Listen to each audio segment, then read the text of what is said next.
সকল সর্বস্তরের জনগণ প্রমাণ করেছে আজকে যে তারা আগামী 12ই ফেব্রুয়ারির নির্বাচন একটি শান্তি সুন্দর নির্বাচন তারা চায়, যাতে স্বতঃস্ফূর্তভাবে তারা ভোট কেন্দ্র যে তাদের ভোট প্রয়োগ করতে পারে।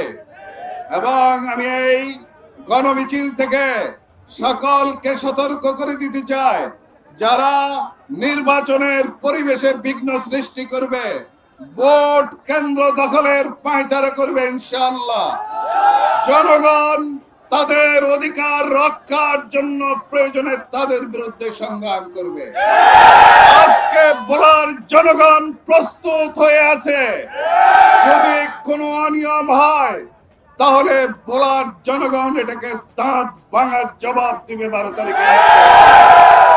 আমি প্রশাসনের কাছে, সরকারের কাছে আমি জোর দাবি জানাচ্ছি, ভোলা 1 আসনে যে সুন্দর পরিবেশ আছে, সেই পরিবেশ যেন আগামী নির্বাচনের শেষ পর্যন্ত থাকে। এবং যদি লেভেল প্লেইং ফিল্ড যদি বিঘ্ন সৃষ্টি হয়, ইনশাআল্লাহ আমরা সকল সর্বস্তরের জনসাধারণ নিয়ে আমরা প্রবল আন্দোলন গড়ে তুলব, ইনশাআল্লাহ।